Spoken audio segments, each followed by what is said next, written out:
നമുക്കിന്ന് വളരെ എളുപ്പത്തിൽ തയ്യാറാക്കാവുന്ന കൊല്ലംകാരുടെ മത്സ്യസമ്പത്ത് കൊണ്ട് നിറഞ്ഞ കൊല്ലംകാരുടെ ഒരു സ്പെഷ്യൽ മീൻകറി പരിചയപ്പെട്ടാലോ? അതിനായി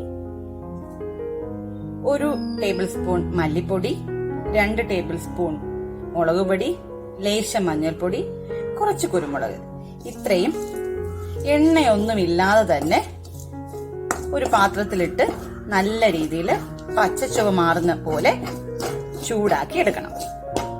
ആ ചൂടാക്കിയെടുത്ത മസാലക്കൂട്ടിലേക്ക് ഒരു 4 കൊച്ചുള്ളിയും കൂടി ചേർത്ത് നല്ലപോലെ അരച്ചെടുക്കണം. ഇന്ന് കുറച്ച് മത്തിയാണ് കിട്ടിയത്. അയലയിലും നവരയിലും ഇതുപോലെ തന്നെ ചെയ്യാം. ഇതാ കഴുകി വൃത്തിയാക്കിയ മീനിലേക്ക് നേരത്തെ അരച്ചെടുത്ത അരപ്പ് ഞാൻ ചേർത്തിട്ടുണ്ട്. നല്ല മഷി പോലെ അരച്ചെടുത്തിട്ടുണ്ട്. അതിലേക്ക് ആവശ്യത്തിനുള്ള കറിവേപ്പില ഒന്ന് ഞെരടി ഇട്ട് കൊടുക്കണം. അപ്പൊ നമുക്ക് ആവശ്യത്തിനുള്ള മണം അതിലേക്ക് പെട്ടെന്ന് ഇറങ്ങാൻ സാധിക്കും. പിന്നെ കുറച്ച് ഇഞ്ചിയും പച്ചമുളക് കീറിയത് ഇതും കൂടി ചേർത്ത് ആവശ്യത്തിന് പുളിവെള്ളവും ഉപ്പും ചേർത്ത് നമുക്ക് കറി തിളപ്പിക്കാൻ വെക്കാം.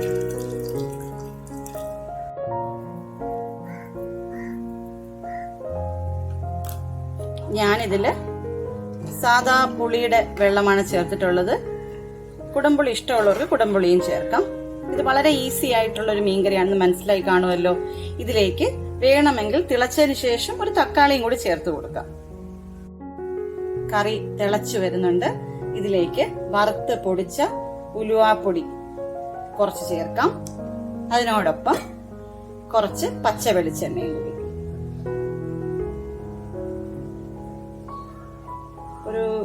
ഒരു വലിയ ടേബിൾ സ്പൂൺ നിറയെ പച്ച വെളിച്ചെണ്ണ ഒഴിക്കുക. ഈ സമയത്ത് വേണമെങ്കിൽ ഒരല്പം തക്കാളി അരിഞ്ഞതും കൂടി ചേർക്കാം. ഞാനിവിടെ ചേർക്കുന്നില്ല. ഇത്രയും തന്നെ ഈ കറി വളരെ സ്വാദിഷ്ടമായിരിക്കും. അങ്ങനെ നമ്മുടെ മീൻകറി റെഡി ആയിട്ടുണ്ട്. എണ്ണയൊക്കെ തെളിഞ്ഞു വന്നിട്ടുണ്ട്. വളരെ സ്വാദിഷ്ടമായ എളുപ്പത്തിൽ തയ്യാറാക്കുന്ന കൊല്ലം മീൻകറി.